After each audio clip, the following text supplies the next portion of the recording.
We should be finding out relatively soon whether Donald Trump is going to be indicted for his role in allegedly trying to overturn the presidential election results in Georgia back in 2020.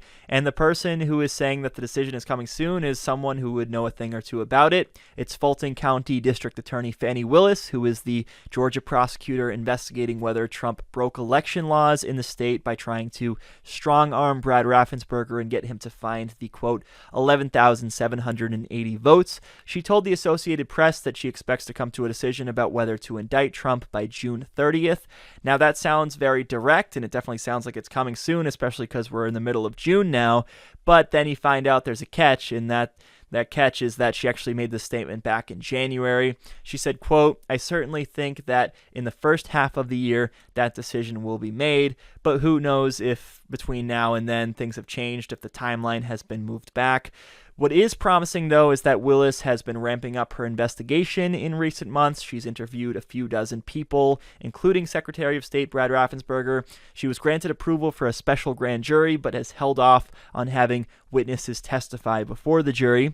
Willis has also commented that she would want to make the announcement after the primary elections as to not give the appearance of a conflict of interest or trying to influence the race in any way. And those primary elections took place a few weeks ago in Georgia, so around now seems like the right time to come out with the announcement, right? Are you going to indict him or are you not? Especially because if she's worried about this idea of election interference, then you don't want to wait so long as to run up against the November midterms. You don't want to wait until right before the general election either. So I'd imagine it's probably coming soon.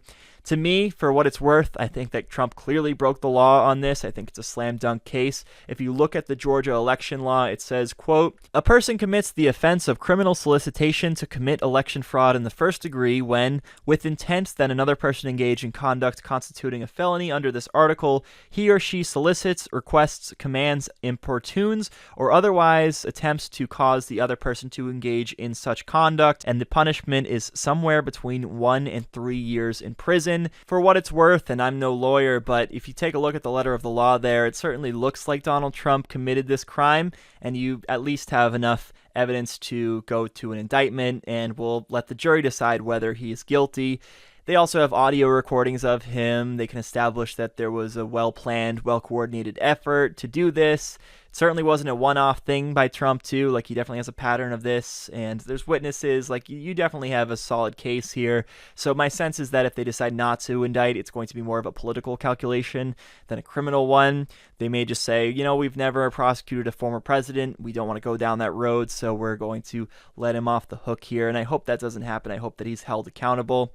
Also, someone who thinks that Trump is going to be indicted in this Georgia case is Eric Holder, who was Obama's attorney general. Let's take a look at him saying that he suspects an indictment is going to come soon. I think, you can look at what Merrick Garland is going to do. I think my first analysis would be what's going to happen to him in Georgia. Well, you've got him on tape saying, find me 11,780 votes. That one is close to a layup, it seems to me. Right.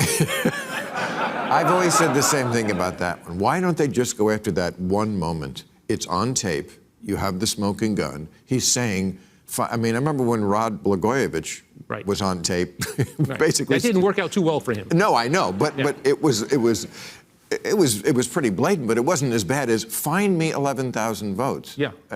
No, I think, as I said, I think that's close to a layup. The DA down there is going to be calling witnesses, I understand, before a special grand jury. But the interesting thing there is that that can also be a specification in a federal charge that could be brought in Washington, D.C., when you're charging him with conspiracy to defraud and conspiracy to obstruct. What happened in Georgia can actually be part of a federal case as well. So I think, I was a federal prosecutor doing political corruption cases when I first came to the Justice Department for 12 years, and you get a feel for these things after a while.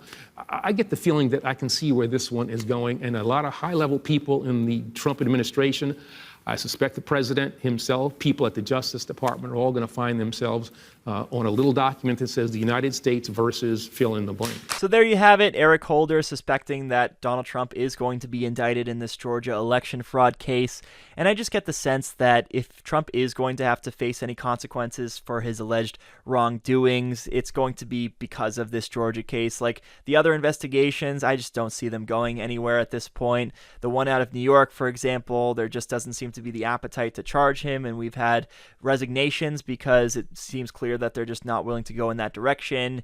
Merrick Garland and the Biden Justice Department, I just don't know if they want to open up a can of worms and start this tradition of presidents prosecuting former presidents. Trump probably could get charged for his alleged financial crimes and his role in the insurrection and the hush money payments that he had Michael Cohen allegedly issue and that Cohen went to jail for. But to me, this one just seems like it has the highest chance of actually getting an indictment, going to trial, and getting a conviction. So we'll see how it goes. We're going to find out whether Trump will actually ever have to face consequences for anything in his life. One of our sponsors is Immi. Hands down, some of the best ramen noodles I've had. Just like any instant ramen, you pop Immi into the microwave or on the stovetop for a few minutes and it's ready to go.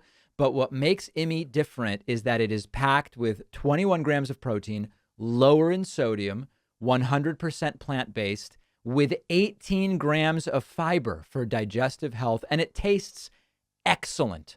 So many of the other ramens are bland, simple, artificial. Immi uses high-quality ingredients and recipes. You get a zing of flavor I've never had with any instant ramen.